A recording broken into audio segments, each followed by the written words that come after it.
നമസ്കാരം. ശ്രീസ് ലേണിംഗിലേക്ക് ഏവർക്കും സ്വാഗതം. ഇന്ന് നമ്മൾ പഠിക്കുന്നത് ഇന്ത്യൻ ഭരണഘടനയുടെ 50 ചോദ്യങ്ങളും ഉത്തരങ്ങളുമാണ്. ഈ ചാനൽ സബ്സ്ക്രൈബ് ചെയ്യാത്തവർ സബ്സ്ക്രൈബ് ചെയ്യുക. ക്ലാസ് ഇഷ്ടപ്പെടുകയാണെങ്കിൽ ലൈക്ക് ചെയ്യാനും ഷെയർ ചെയ്യാനും മറക്കല്ലേ. ഓക്കെ, നമുക്ക് ക്ലാസ്സിലേക്ക് പോകാം. ആദ്യത്തെ ക്വസ്റ്റ്യൻ നോക്കാം. ഭരണഘടന അംഗീകരിക്കുമ്പോൾ ഇന്ത്യയുടെ പ്രസിഡന്റ് ആരാണ്? ഡോക്ടർ രാജേന്ദ്ര പ്രസാദ്. ഭരണഘടന അംഗീകരിക്കുമ്പോൾ ഇന്ത്യയുടെ പ്രസിഡന്റാണ് ഡോക്ടർ രാജേന്ദ്ര പ്രസാദ്. ഇന്ത്യയുടെ മതേതര സ്വഭാവം വ്യക്തമായി പ്രഖ്യാപിക്കുന്ന സുപ്രധാന ഭരണഘടനാ ഭാഗം ഏതാണ്? ആമുഖം. ഇന്ത്യയുടെ മതേതര സ്വഭാവം വ്യക്തമായി പ്രഖ്യാപിക്കുന്ന സുപ്രധാന ഭരണഘടനാ ഭാഗമാണ് ആമുഖം. ഭരണഘടനയുടെ ആധാരരേഖയായി പരിഗണിക്കുന്ന ആക്ട് ഏതാണ്? 1935 ഗവൺമെന്റ് ഓഫ് ഇന്ത്യ ആക്ട്. ഭരണഘടനയുടെ ആധാരരേഖയായി പരിഗണിക്കുന്ന ആക്ടാണ് 1935 ഗവൺമെന്റ് ഓഫ് ഇന്ത്യ ആക്ട്. ഭരണഘടനയുടെ ആമുഖത്തിൽ സോഷ്യലിസ്റ്റ് എന്ന വാക്ക് കൂട്ടിച്ചേർത്ത 42ാം ഭരണഘടനാ ഭേദഗതി ഉണ്ടായത് ഏതു വർഷം? 1976. ഭരണഘടനയുടെ ആമുഖത്തിൽ സോഷ്യലിസ്റ്റ് എന്ന വാക്ക് കൂട്ടിച്ചേർത്ത 42ാം ഭരണഘടനാ ഭേദഗതി ഉണ്ടായത് ഏതു വർഷമാണ്? 1976. ഇന്ത്യൻ ഭരണഘടനയിൽ എത്ര പട്ടികകൾ ഉണ്ട്? 12. അപ്പോൾ ഇന്ത്യൻ ഭരണഘടനയിൽ എത്ര പട്ടികകൾ ഉണ്ട്? 12. അമേരിക്കൻ ഭരണഘടനയിലെ ബിൽ ഓഫ് റൈറ്റ്സിന് ഇന്ത്യൻ ഭരണഘടനയിലെ ഏത് വ്യവസ്ഥയുമായാണ് സാമ്യമുള്ളത്? മൗലിക അവകാശങ്ങൾ. അമേരിക്കൻ ഭരണഘടനയിലെ ബിൽ ഓഫ് റൈറ്റ്സിന് ഇന്ത്യൻ ഭരണഘടനയിലെ ഏത് വ്യവസ്ഥയുമായാണ് സാമ്യമുള്ളത്? മൗലിക അവകാശങ്ങൾ. കേന്ദ്ര സംസ്ഥാന ബന്ധങ്ങളിൽ മാറ്റം വേണ്ടതുണ്ടോ എന്ന് നിർദ്ദേശിക്കാൻ 1983 രൂപവൽകൃതമായ കമ്മീഷൻ ഏതാണ്? സർക്കാരിയ കമ്മീഷൻ. കേന്ദ്ര സംസ്ഥാന ബന്ധങ്ങളിൽ മാറ്റം വേണ്ടതുണ്ടോ എന്ന് നിർദ്ദേശിക്കാൻ 1983 രൂപവൽകൃതമായ കമ്മീഷനാണ് സർക്കാരിയ കമ്മീഷൻ. അപ്പോൾ സർക്കാരിയ കമ്മീഷൻ രൂപീകൃതമായതെന്നാണ് 1983. എന്തിനു വേണ്ടിയിട്ടാണ്? കേന്ദ്ര സംസ്ഥാന ബന്ധങ്ങളിൽ മാറ്റം വേണ്ടതുണ്ടോ എന്ന് നിർദ്ദേശിക്കാനാണ് 1983 സർക്കാരിയ കമ്മീഷൻ രൂപവൽകൃതമായത്. ആർട്ടിക്കിൾ 14 പ്രകാരമുള്ള നിയമത്തിന്റെ മുന്നിൽ തുല്യത എന്ന ഭരണഘടനാ തത്വത്തിൽ ഇളവ് ലഭിക്കുന്ന പദവി ഏതാണ്? രാഷ്ട്രപതി. ആർട്ടിക്കിൾ 14 പ്രകാരമുള്ള നിയമത്തിന്റെ മുന്നിൽ തുല്യത എന്ന ഭരണഘടനാ തത്വത്തിൽ ഇളവ് ലഭിക്കുന്ന പദവിയാണ് രാഷ്ട്രപതി എന്ന പദവി. ഇന്ത്യയിൽ വോട്ടവകാശത്തിനുള്ള ചുരുങ്ങിയ പ്രായം 21 നിന്ന് 18 കുറച്ച വർഷം ഏതാണ്?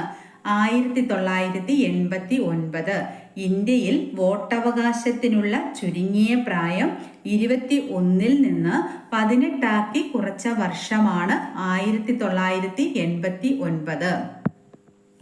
സുപ്രീം കോടതിയുടെ റിട്ട് അധികാരം ഡാഷ് മാത്രമായി പരിമിതപ്പെടുത്തിയിരിക്കുന്നു. അപ്പോൾ സുപ്രീം കോടതിയുടെ റിട്ട് അധികാരം മൗലികാവകാശങ്ങളുടെ ലംഘനത്തിനെതിരെ മാത്രമായി പരിമിതപ്പെടുത്തിയിരിക്കുന്നു. അപ്പോൾ സുപ്രീം കോടതിയുടെ റിട്ട് അധികാരം ഡാഷ് മാത്രമായി പരിമിതപ്പെടുത്തിയിരിക്കുന്നു. മൗലിക അവകാശങ്ങളുടെ ലംഘനത്തിനെതിരെ മാത്രമായി പരിമിതപ്പെടുത്തിയിരിക്കുന്നു. ഇത്ര നമുക്ക് ഒന്നുകൂടെ നോക്കാം. ഭരണഘടന അംഗീകരിക്കുമ്പോൾ ഇന്ത്യയുടെ പ്രസിഡന്റ് ആരാണ്? ഡോക്ടർ രാജേന്ദ്ര പ്രസാദ്. ഇന്ത്യയുടെ മതേതര സ്വഭാവം വ്യക്തമായി പ്രഖ്യാപിക്കുന്ന സുപ്രധാന ഭരണഘടനാ ഭാഗം ഏതാണ്? ആമുഖം.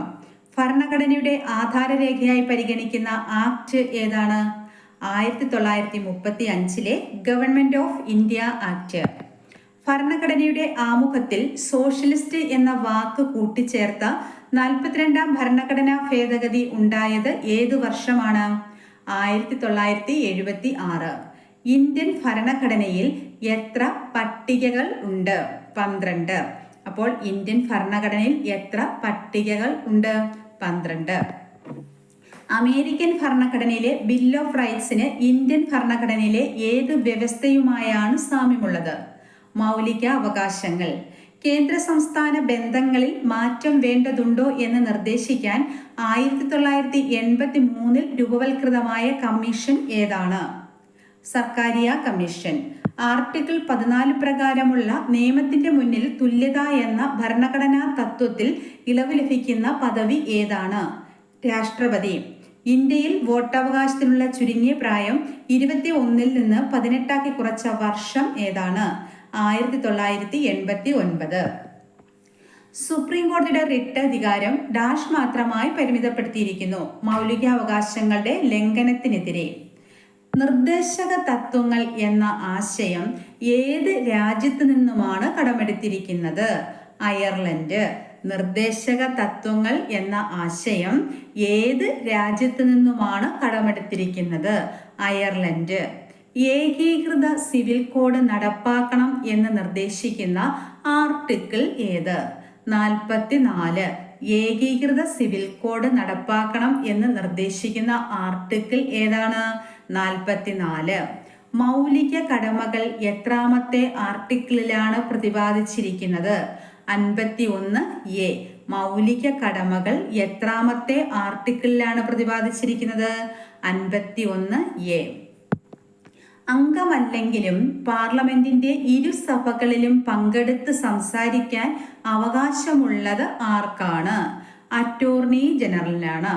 അംഗമല്ലെങ്കിലും പാർലമെന്റിന്റെ ഇരുസഭകളിലും പങ്കെടുത്ത് സംസാരിക്കാൻ അവകാശമുള്ളത് ആർക്കാണ്? Attorney general. ഒരേ സമയം പാർലമെന്റിലേക്ക് നിയമസഭയിലേക്കും തിരഞ്ഞെടുക്കപ്പെടുകയും ഒരേ സമയം പാർലമെന്റിലേക്കും നിയമസഭയിലേക്കും തിരഞ്ഞെടുക്കപ്പെടുകയും ഏതെങ്കിലും ഒരു സഭയിലുള്ള അംഗത്വം രാജിവെക്കാതിരിക്കുകയും ചെയ്യുകയാണെങ്കിൽ ഏത് സഭയിലെ അംഗത്വമാണ് നഷ്ടപ്പെടുക? ഒരേ സമയം പാർലമെന്റിലേക്കും നിയമസഭയിലേക്കും തിരഞ്ഞെടുക്കപ്പെടുകയും ഏതെങ്കിലും ഒരു സഭയിലുള്ള അംഗത്വം രാജിവെക്കാതിരിക്കുകയും ചെയ്യുകയാണെങ്കിൽ ഏത് സഭയിലെ അംഗത്വമാണ് നഷ്ടപ്പെടുക? പാർലമെന്റ് അംഗത്വം. 1991-93 കാലയളവിൽ ഈ ജഡ്ജിക്കെതിരെ പാർലമെന്റിൽ ഇംപീച്ച്മെന്റ് പ്രമേയം കൊണ്ടുവന്നെങ്കിലും പരാജയപ്പെട്ടു. ആർക്കാണ്? ജസ്റ്റിസ് രാമമൂർത്തി. അപ്പോൾ 1991-93 കാലയളവിൽ ഏത് ജഡ്ജിക്കെതിരെയാണ് പാർലമെന്റിൽ ഇംപീച്ച്മെന്റ് പ്രമേയം കൊണ്ടുവന്നത്? ജസ്റ്റിസ് രാമമൂർത്തി. എങ്കിലും ഇത് പരാജയപ്പെട്ടു. ഭരണഘടനയിൽ തൊട്ടുകൂടായ്മ ഇല്ലായ്മ ചെയ്തതായി പ്രഖ്യാപിക്കുന്ന ആർട്ടിക്കിൾ ഏതാണ്? ആർട്ടിക്കിൾ 17. ഭരണഘടനയിൽ തൊട്ടുകൂടായ്മ ഇല്ലായ്മ ചെയ്തതായി പ്രഖ്യാപിക്കുന്ന ആർട്ടിക്കിൾ 17. പാർലമെന്റിന്റെ അധോസഭ എന്നറിയപ്പെടുന്നത് ഏതാണ്? ലോകസഭയാണ്. പാർലമെന്റിന്റെ അധോസഭ എന്നറിയപ്പെടുന്ന സഭ ഏതാണ്? ലോകസഭ. രാജ്യസഭാംഗമായി പ്രസിഡന്റ് നാമനിർദ്ദേശം ചെയ്ത ആദ്യ മലയാളി? സർദാർ KM പണിക്കർ. രാജ്യസഭാംഗമായി പ്രസിഡന്റ് നാമനിർദ്ദേശം ചെയ്ത ആദ്യ മലയാളിയാണ് സർദാർ KM പണിക്കർ. ലോകസഭയിൽ ആദ്യത്തെ അവിശ്വാസ പ്രമേയം അവതരിപ്പിച്ചത് ആര്? ആചാര്യ കൃപലാനി. ലോകസഭയിൽ ആദ്യത്തെ അവിശ്വാസ പ്രമേയം അവതരിപ്പിച്ചത് ആരാണ്? ആചാര്യ കൃപലാനി. ഇത്രയും നോക്കാം. ഈ ചോദ്യം പറയുമ്പം ആൻസർ നിങ്ങൾക്ക് അറിയാമോ നോക്കണേ. നിർദ്ദേശക തത്വങ്ങൾ എന്ന ആശയം ഏത് രാജ്യത്തു നിന്നും കടമെടുത്തിരിക്കുന്നു? അയർലൻഡ്. ഏകീകൃത സിവിൽ കോഡ് നടപ്പാക്കണം എന്ന് നിർദ്ദേശിക്കുന്ന ആർട്ടിക്കിൾ ഏതാണ്? 44. മൗലിക കടമകൾ എത്രാമത്തെ ആർട്ടിക്കിളിലാണ് പ്രതിപാദിച്ചിരിക്കുന്നത്? 51A. അംഗമല്ലെങ്കിലും പാർലമെന്റിന്റെ ഇരുസഭകളിലും പങ്കെടുത്ത് സംസാരിക്കാൻ അവകാശമുള്ളത് ആർക്ക്? Attorney general. ഒരേ സമയം പാർലമെന്റിലേക്കും നിയമസഭയിലേക്കും തിരഞ്ഞെടുക്കപ്പെടുകയും ഏതെങ്കിലും ഒരു സഭയിലുള്ള അംഗത്വം രാജിവെക്കാതിരിക്കുകയും ചെയ്യുകയാണെങ്കിൽ ഏത് സഭയിലെ അംഗത്വമാണ് നഷ്ടപ്പെടുക? പാർലമെന്റ് അംഗത്വം. 1991-93 കാലയളവിൽ ഈ ജഡ്ജിക്കെതിരെ പാർലമെന്റിൽ ഇംപീച്ച്മെന്റ് പ്രമേയം കൊണ്ടുവന്നുവെങ്കിലും പരാജയപ്പെട്ടു. ഏത് ജഡ്ജിക്കെതിരെയാണ്? ജസ്റ്റിസ് രാമമൂർത്തി. ഭരണഘടനയിൽ തൊട്ടുകൂടായ്മ ഇല്ലായ്മ ചെയ്തതായി പ്രഖ്യാപിക്കുന്ന ആർട്ടിക്കിൾ 17. പാർലമെന്റിന്റെ അധോസഭ എന്നറിയപ്പെടുന്നത് ലോകസഭ. രാജ്യസഭാംഗമായി പ്രസിഡന്റ് നാമനിർദ്ദേശം ചെയ്ത ആദ്യ മലയാളി സർദാർ KM പണിക്കർ. ലോക്സഭയിൽ ആദ്യത്തെ അവിശ്വാസ പ്രമേയം അവതരിപ്പിച്ചതാര്? ആചാര്യ കൃപലാനി. അടുത്ത ക്വസ്റ്റ്യൻ. നിയമസഭ പാസാക്കുന്ന ബില്ലിന് അനുമതി നൽകുന്നത് ആരാണ്? ഗവർണറാണ്. നിയമസഭ പാസാക്കുന്ന ബില്ലിന് അനുമതി നൽകുന്നത് ഗവർണർ. കേരള നിയമസഭയിൽ സ്വകാര്യ അംഗം അവതരിപ്പിച്ച ഒരു ബിൽ മാത്രമേ ഇതുവരെ പാസ്സായിട്ടുള്ളൂ. അവതരിപ്പിച്ചത് ആരാണ്? M. ഉമേഷ് റാവു. കേരള നിയമസഭയിൽ സ്വകാര്യ അംഗം അവതരിപ്പിച്ച ഒരു ബിൽ മാത്രമേ ഇതുവരെ പാസ്സായിട്ടുള്ളൂ. അവതരിപ്പിച്ചത് ആരാണ്? M. ഉമേഷ് റാവു. കേരള നിയമസഭയിൽ തിരഞ്ഞെടുക്കപ്പെട്ട എത്ര അംഗങ്ങളുണ്ട്? 140. അപ്പോൾ 140 തിരഞ്ഞെടുക്കപ്പെട്ട അംഗങ്ങളാണ് കേരള നിയമസഭയിൽ ഉള്ളത്.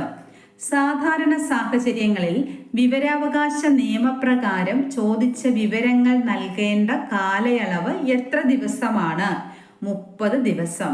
സാധാരണ സാഹചര്യങ്ങളിൽ വിവരാവകാശ നിയമപ്രകാരം ചോദിച്ച വിവരങ്ങൾ നൽകേണ്ട കാലയളവാണ് 30 ദിവസം. വിവരാവകാശ നിയമപ്രകാരം ഒരാളുടെ ജീവനെയും സ്വാതന്ത്ര്യത്തെയും ബാധിക്കുന്ന വിഷയമാണെങ്കിൽ ഇൻഫർമേഷൻ ഓഫീസർ വിവരം നൽകേണ്ടത് എത്ര സമയത്തിനുള്ളിൽ? 48 മണിക്കൂറിനുള്ളിൽ. വിവരാവകാശ നിയമപ്രകാരം ഒരാളുടെ ജീവനെയും സ്വാതന്ത്ര്യത്തെയും ബാധിക്കുന്ന വിഷയമാണെങ്കിൽ ഇൻഫർമേഷൻ ഓഫീസർ വിവരം നൽകേണ്ടത് എത്ര സമയത്തിനുള്ളിലാണ്? 48 മണിക്കൂർ. ഇന്ത്യൻ പാർലമെന്റിൽ എത്ര സ്റ്റാൻഡിംഗ് കമ്മിറ്റികൾ ഉണ്ട്? 45. ഇന്ത്യൻ പാർലമെന്റിൽ എത്ര സ്റ്റാൻഡിംഗ് കമ്മിറ്റികൾ ഉണ്ട്? 45. രാജ്യസഭയിൽ എത്ര അംഗങ്ങളാണ് ഉള്ളത്? 245. രാജ്യസഭയിൽ എത്ര അംഗങ്ങളുണ്ട്? 245.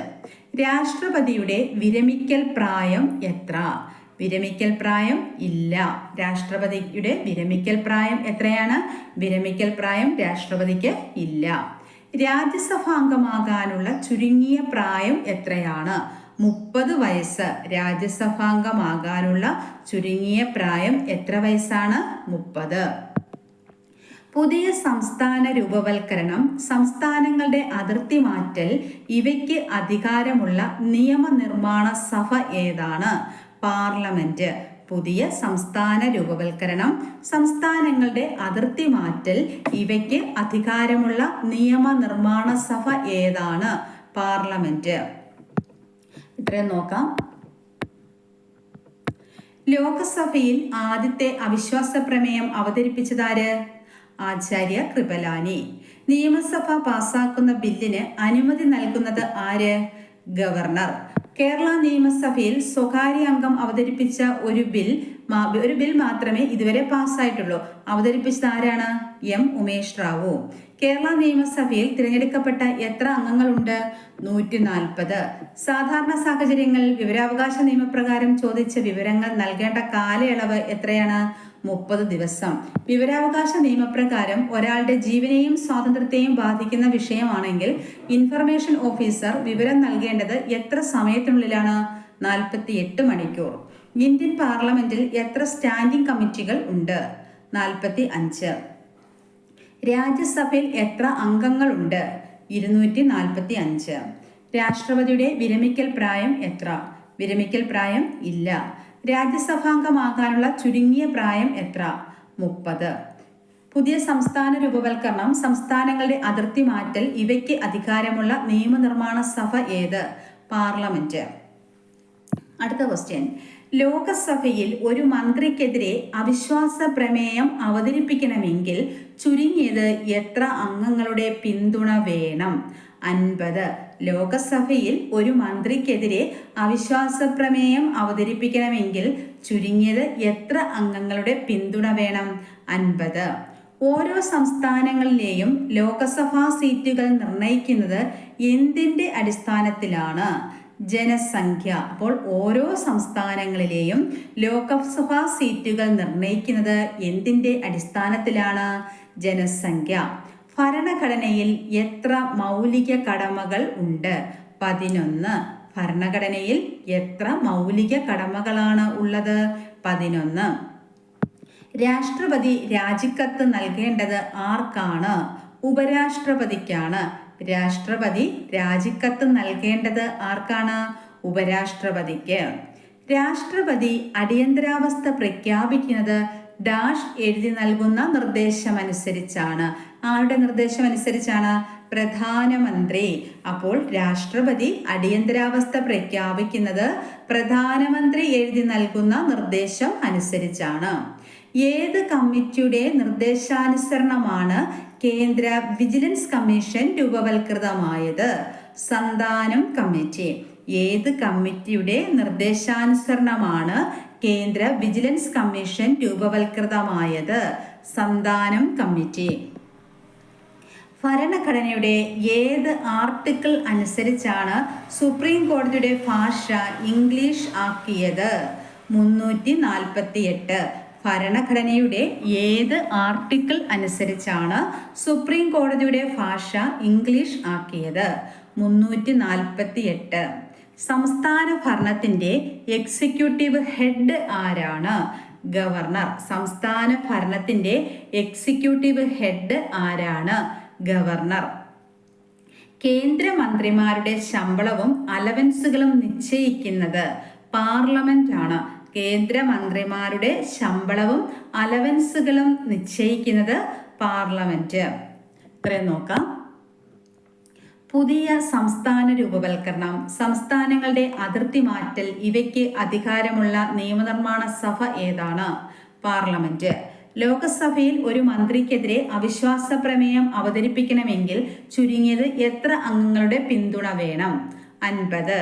ഓരോ സംസ്ഥാനങ്ങളിലെയും ലോകസഭാ സീറ്റുകൾ നിർണയിക്കുന്നത് എന്തിൻ്റെ അടിസ്ഥാനത്തിലാണ്?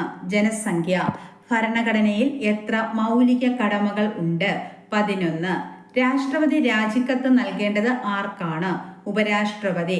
രാഷ്ട്രപതി അടിയന്തരാവസ്ഥ പ്രഖ്യാപിക്കുന്നത് ആര് എഴുതി നൽകുന്ന നിർദ്ദേശം അനുസരിച്ചാണ്? പ്രധാനമന്ത്രി. ഏത് കമ്മിറ്റിയുടെ നിർദ്ദേശാനുസരണമാണ് കേന്ദ്ര വിജിലൻസ് കമ്മീഷൻ രൂപവൽകൃതമായത്? സന്താനം കമ്മിറ്റി. ഭരണഘടനയുടെ ഏത് ആർട്ടിക്കിൾ അനുസരിച്ചാണ് സുപ്രീം കോടതിയുടെ ഭാഷ ഇംഗ്ലീഷ് ആക്കിയത്? 348.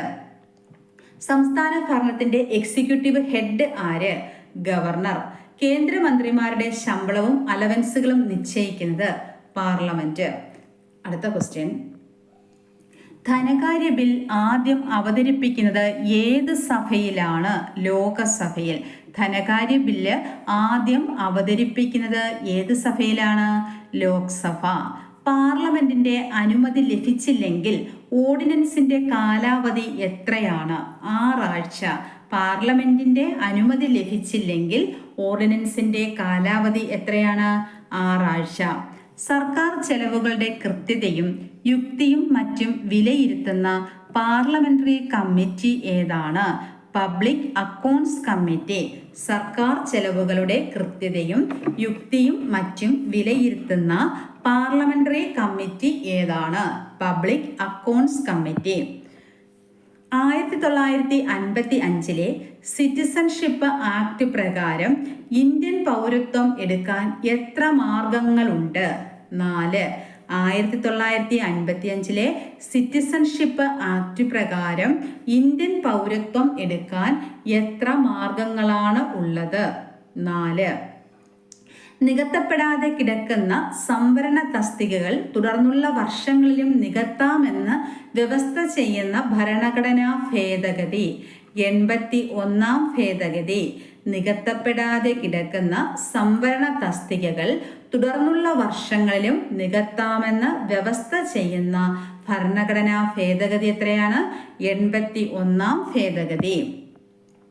രാഷ്ട്രപതിക്ക് ഓർഡിനൻസ് പുറപ്പെടുവിക്കാൻ അധികാരം നൽകുന്ന ആർട്ടിക്കിൾ 123.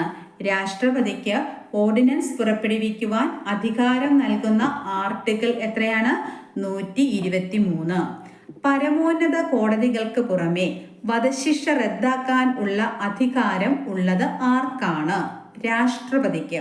പരമോന്നത കോടതികൾക്ക് പുറമെ വധശിക്ഷ റദ്ദാക്കാനുള്ള അധികാരം ഉള്ളത് ആർക്കാണ്? രാഷ്ട്രപതി. ശൂന്യവേളയുടെ സമയപരിധി എത്രയാണ്? സമയപരിധി ഇല്ല. ശൂന്യവേളയുടെ സമയപരിധി എത്രയാണ്? സമയപരിധി ഇല്ല. നിയമസഭ ആരംഭിക്കുമ്പോൾ ആദ്യത്തെ നടപടി ഏതാണ്? ചോദ്യോത്തരവേള. നിയമസഭ ആരംഭിക്കുമ്പോൾ ആദ്യത്തെ നടപടിയാണ് ചോദ്യോത്തരവേള. രാജിവെച്ച ആദ്യത്തെ കേന്ദ്രമന്ത്രി ആര്? RK ഷൺമുഖം ചെട്ടി. രാജിവെച്ച ആദ്യത്തെ കേന്ദ്രമന്ത്രി ആര്? RK ഷൺമുഖം ചെട്ടി. ഇത്രയും നോക്കാം. കേന്ദ്രമന്ത്രിമാരുടെ ശമ്പളവും അലവൻസുകളും നിശ്ചയിക്കുന്നത് ആരാണ്? പാർലമെന്റ്. ധനകാര്യ ബിൽ ആദ്യം അവതരിപ്പിക്കുന്നത് ഏത് സഭയിൽ? ലോക്സഭയിൽ. പാർലമെന്റിന്റെ അനുമതി ലഭിച്ചില്ലെങ്കിൽ ഓർഡിനൻസിന്റെ കാലാവധി എത്രയാണ്? 6 ആഴ്ച. സർക്കാർ ചെലവുകളുടെ കൃത്യതയും യുക്തിയും മറ്റും വിലയിരുത്തുന്ന പാർലമെന്ററി കമ്മിറ്റി ഏതാണ്? Public accounts committee. 1955 citizenship act പ്രകാരം ഇന്ത്യൻ പൗരത്വം എടുക്കാൻ എത്ര മാർഗങ്ങളുണ്ട്? 4. നികത്തപ്പെടാതെ കിടക്കുന്ന സംവരണ തസ്തികകൾ തുടർന്നുള്ള വർഷങ്ങളിലും നികത്താമെന്ന് വ്യവസ്ഥ ചെയ്യുന്ന ഭരണഘടനാ ഭേദഗതി ഏത്? 81-ാം ഭേദഗതി. രാഷ്ട്രപതിക്ക് ഓർഡിനൻസ് പുറപ്പെടുവിക്കുവാൻ അധികാരം നൽകുന്ന ആർട്ടിക്കിൾ 123. പരമോന്നത കോടതികൾക്ക് പുറമെ വധശിക്ഷ റദ്ദാക്കാനുള്ള അധികാരം ഉള്ളത് ആർക്കാണ്? രാഷ്ട്രപതി. ശൂന്യവേളയുടെ സമയപരിധി ഇല്ല. നിയമസഭ ആരംഭിക്കുമ്പോൾ ആദ്യത്തെ നടപടി ഏതാണ്? ചോദ്യോത്തരവേള. രാജിവെച്ച ആദ്യത്തെ കേന്ദ്രമന്ത്രി ആര്? RK ഷൺമുഖം ചെട്ടി. ഈ ചാനൽ സബ്സ്ക്രൈബ് ചെയ്യാത്തവർ സബ്സ്ക്രൈബ് ചെയ്യുക. അടുത്തൊരു ക്ലാസ്സുമായി വീണ്ടും കാണാം. താങ്ക്